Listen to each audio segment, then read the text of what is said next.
کہ امام اہل سنت اور مولانا امجد علی صاحب جیسے لوگوں کے دلوں کے اندر جو امت مرحومہ کا درد تھا، اے بے دردو ظالمو تم میں وہ درد نہیں، تمہارے اندر وہ غیرت نہیں جو ان کے اندر غیرت تھی۔ اے بتو، اے بتان عصر حاضر سن لو، تم بت بن کر بیٹھے ہوئے امت کے لیے اور دو لوگوں کو اپنی پوجا پاٹ کی دعوت دیتے ہو اور خود انگریز کے بت کی پوجا پاٹ کر رہے ہو، نفس کے بت کی۔ سن لو، ایسے بتوں کو پاش پاش کرنے کے لیے امت مصطفیٰ کے اندر اعلی حضرت جیسے بزرگوں کے وارث صاحب بھی موجود ہیں۔ اور دوسرا امام مولانا امجد علی صاحب نے صفحہ نمبر 10-11 پر آپ نے جو لکھا ہے، سوال ہوا انگریزی پڑھنے کے متعلق، سوال فارسی میں کیا گیا، جواب بھی فارسی میں دیا گیا، انگریزی خواندن و تعلیم کردن جائز یا نہ؟ بعض علماء فتویٰ بکفر میں دہن۔ یہ سوال ہے پہلا، انگریزی پڑھنا اور انگریزی کی تعلیم دینا۔ انگریزی زبان کی یہ بات ہو رہی ہے، ذہن میں رکھنا، یہ تعلیم کی نہیں۔ انگریزی پڑھنا اور انگریزی زبان آگے سکھانا، اس کے متعلق کیا چیز ہے؟ بعض علماء کفر کا فتویٰ دیتے ہیں۔ یہ مولانا امجد علی صاحب سے پوچھا جا رہا ہے، معلوم ہوا اس کو کفر کے فتوے دینے والے بھی اس وقت علماء حقانی موجود تھے۔ بلکہ عجیب بات تو یہ ہے کہ خود سرسور لکھ رہا ہے کہ ابتدان تو تمام مسلمان اس کو کفر سمجھتے تھے، بعد میں جیسے جیسے فرنگی لانتی جو ہے اس نے ان کو غلام بنایا، ہاں جی، اور یہ نفسانیت میں پڑے تو پھر ان کے اندر وہ شدت اور سختی ختم ہوتی گئی اور یہ مفتوح ہو کر رہے گا۔ خیر، جواب لکھتے ہیں، از نفس تعلم و تعلیم زبان انگریزی باقی نیست، اما بسا اوقات بسبب امر آخر قباحت رونماید، مثلا صحبت کفار و فجار و تعلم امور خلاف شرع کے عظیم اسباب عقائد فاسدہ در دل جاگیرد و بعض وقت از اسلام برطرف شد، فاما اگر این چنی نباشد مضایقہ نہ دارد۔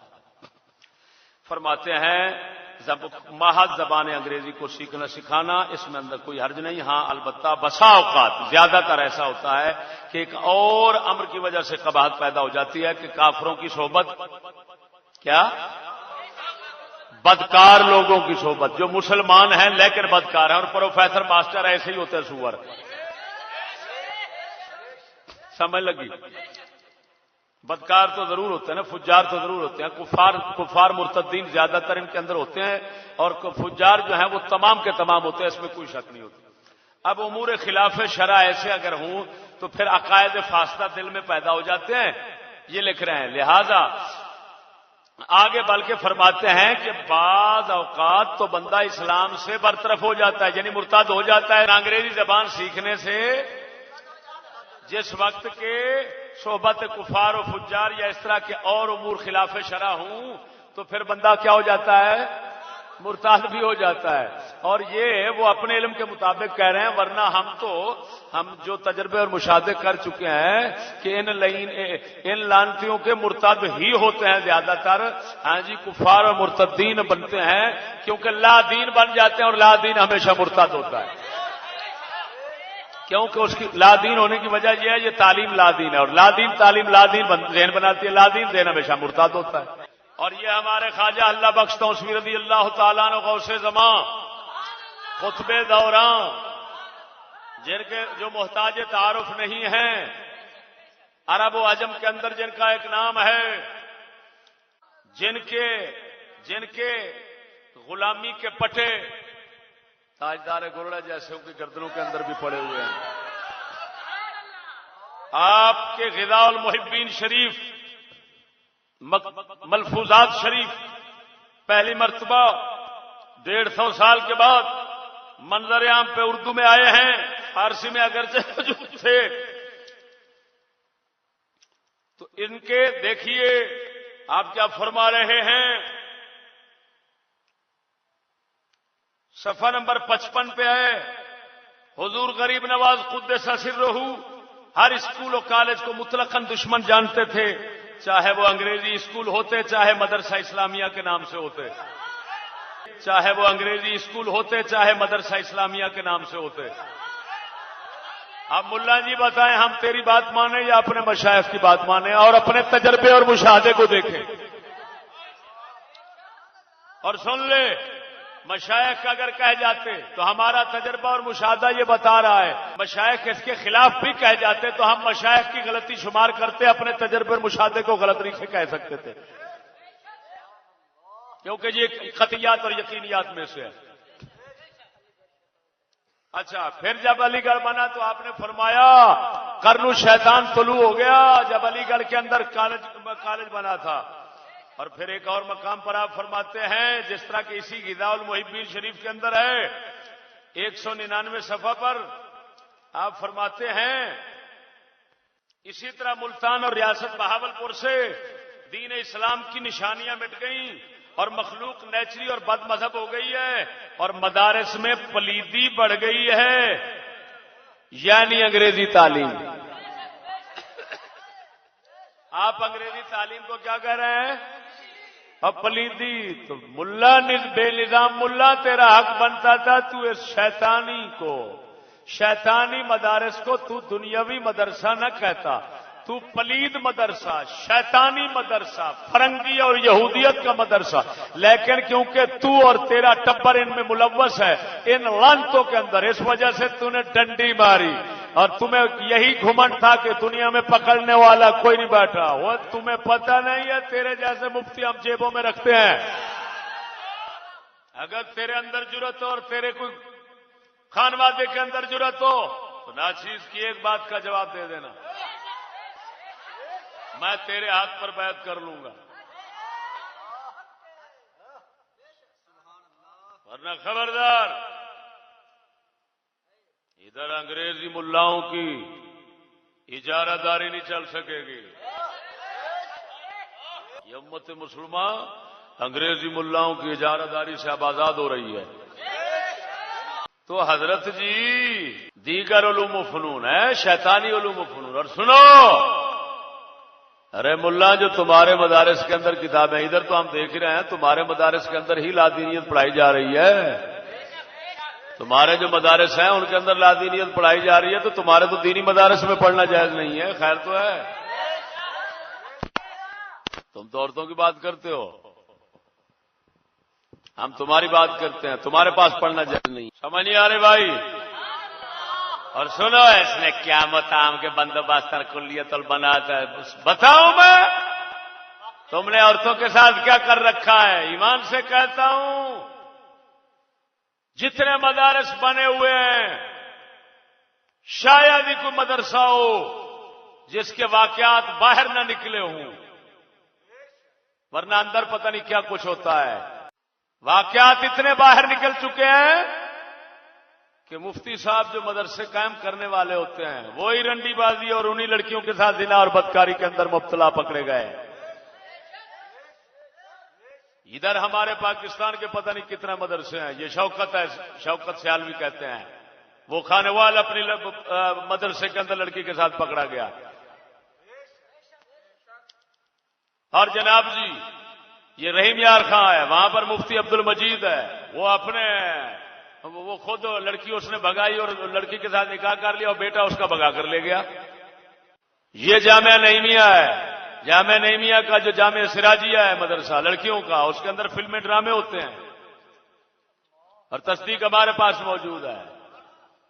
پتہ نہیں کیا کیا تم نے گشتیاں بنا رکھی ہیں، اور گشتے اسلاف سے روگردانی کرنے کا یہی نتیجہ ہوتا ہے۔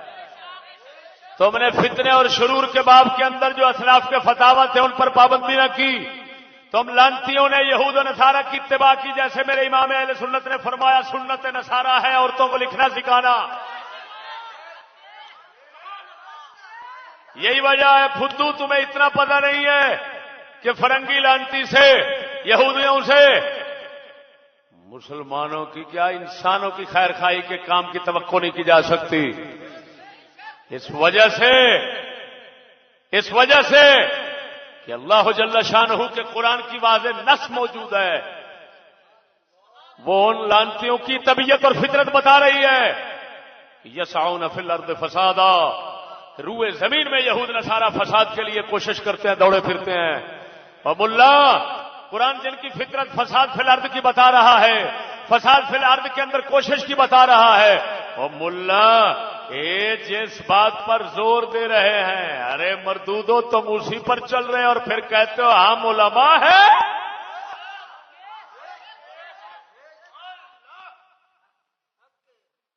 خبردار منافقو، توبہ کرو. مفتی شعبے اور افطار دار الافتاء، توبہ کرو اس ساری شیطانیت سے جو تم نے اسلاف کے خلاف یہ اپنے ذاتی فتوے بنا بنا کر جھوٹے من گھڑت.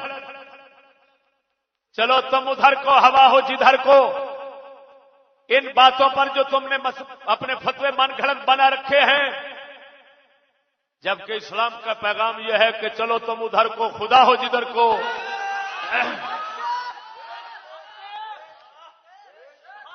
یہ اپنے فتوے اٹھا کر ایک طرف رکھو اور توبہ کرو. تم فرنگیت اور یہودیت کی لعنت اور چکر میں پڑے ہوئے ہو.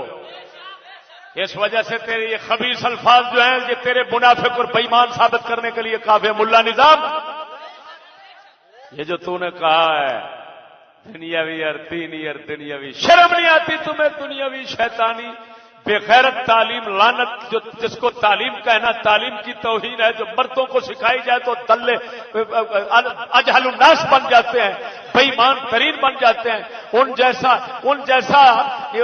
جیسا جو ہے وہ خبیث ایک ان پڑھ اور جاہل بندہ ثابت نہیں ہوتا جس طرح کے یہ کتے ہوتے ہیں. شرم نہیں آتی تم ان کو دنیاوی کے نام دے رہا منافق؟ اور آگے رضوی لکھتے ہو اپنے آپ کو.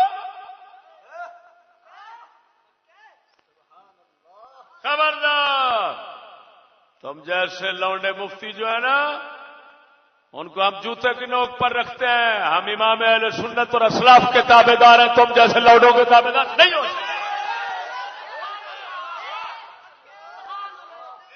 اور یہ میرے شدت بھرے الفاظ اس وجہ سے ہیں کہ تم نے یہ فتویٰ دے کر ایمان سے کہتا ہوں تم نے امت مسلمہ کو قتل کر دیا ہے. ظالم مفتی تمہیں پتہ نہیں، اجہل الناس، بے شعور، بے احساس، بے درد، بے فکر ملا، تو زمانے کو نہیں پہچانتا، تو جاہلیت میں مبتلا ہے. تو نے یہ فتویٰ دے کر امت مسلمہ کو جاہلیت کے سمندر میں پھینک دیا ہے، جاہلیت کی آگ میں ڈھانس دیا ہے تو نے. اے ظالم، اس وجہ سے میرے مجبوری ہو گئی ہے تیرے خلاف یہ سخت شدت آمیز الفاظ بولنا. اب سینے پر ذرا ہاتھ رکھ کر سن، اگر تیرے اندر جرأت ہے تو جواب دینا، میں تیرے ہاتھ پر بیعت کروں گا. یہ اپنے محدث کبیر کو بھی ملا لینا اور وہ محدث صغیر جو ہے اس کو بھی ملا لینا، یہ صغیر کبیر سارے ملا لینا. ہم اسی کو عالم مانتے ہیں جو پہلے یہودیت کا دشمن ہو، یہودی تعلیم تہذیب نظام کا دشمن ہو. جو نہیں ہے ہم اس کو نیچری لکھتے ہیں جیسے ہمارے امام اہل سنت لکھتے تھے. اور سنو، یہاں پر ایک میں اس ملا سے ہٹ کر جتنے بھی اس کے حق کے اندر ہیں ان کی ایک دلیل جو حدیث پاک حفصہ پاک والی جو پیش کرتے ہیں اس پر ذرا کلام کرتا چلوں. سنیے، ارے ملا، یہ ایک کتا ہے محمد خان اس کو کہتے ہیں، وہ دجال کہتے، اس نے کتابت نسواں کا مسئلہ کتاب رسالہ لکھا ہے ایک چھوٹا سا، اس کے اندر اعلی حضرت کے مقابلے میں اس نے جو حدیث پاک اعلی حضرت اور دوسرے ہمارے علماء کرام نے اس کو متاول قرار دے کر، ہاں جی، اور اس سے جو ظاہر جو بات سامنے آ رہی تھی، ہاں جی، اس کے خلاف فتویٰ دیا. تو اس حدیث کو لے کر ہاں جی، تو یہ ملا جو ہیں وہ استدلال قائم کرتے ہیں. توجہ رکھنا. اور پھر اعلی حضرت نے جو اپنے حق میں حدیث پیش کی اور دوسرے علماء نے تو اس کی تضعیف کے درپے ہو جاتے ہیں. میں ان سے مخاطب ہو کر کہتا ہوں ارے ملا تمہیں اتنا تمیز نہیں، اگرچہ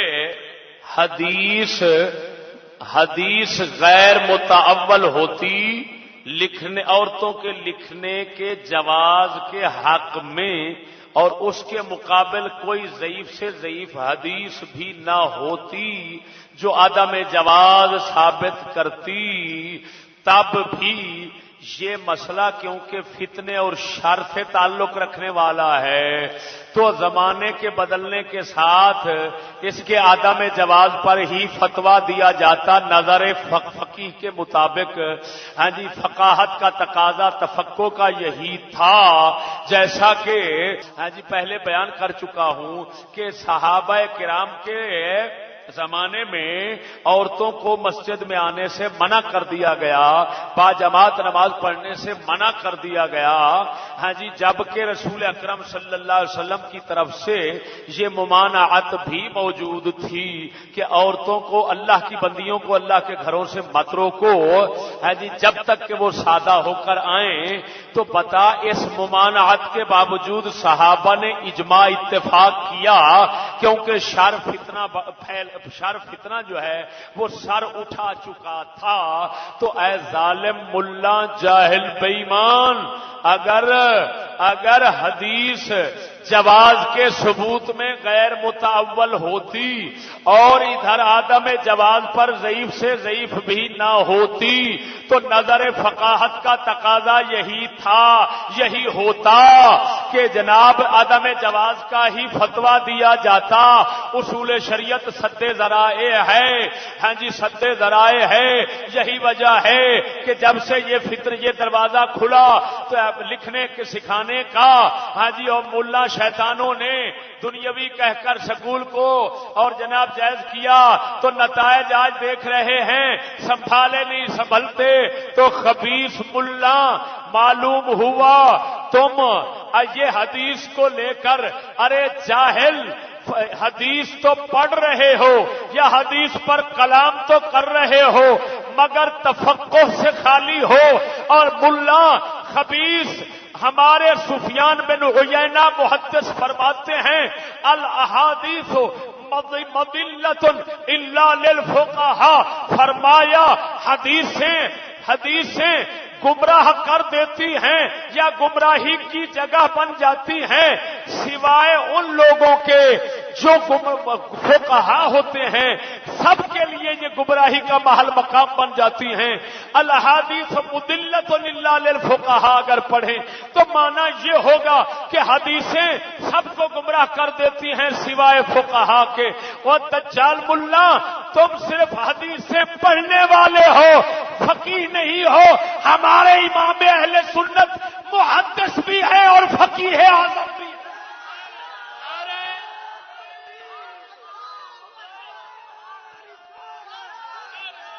پتہ نہیں کہاں پڑھتے رہے ہو،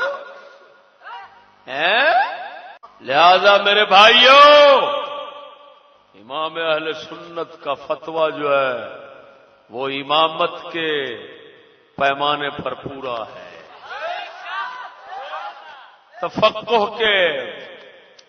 تفقہ کے پیمانے اور معیار کا فتویٰ ہے، اور ان ملاؤں کی جو بک ہے، توجہ ان ملاؤں کی جو بک ہے وہ جہالت کے معیار کی پوری ہے۔ اس وجہ سے ہم ایسوں کے فتووں کو اٹھا کر کھڈے میں پھینکتے ہیں اور ہم اپنے سلف صالحین کے فتووں کے پابند ہوتے ہیں۔ ٹھیک ہے، اس بحث کا کوئی گوشہ رہ تو نہیں گیا؟ یہ پہلا مسئلہ جو اس نے بیان کیا اور میں نے اختلاف کیا ہے جی، الحمدللہ اس مسئلے کا ابطال جو ہے وہ ناچیز نے ہر طرح کر دیا ہے۔ لہذا ان حضرات کو ہم منحرفین امام اہل سنت میں شمار کریں گے۔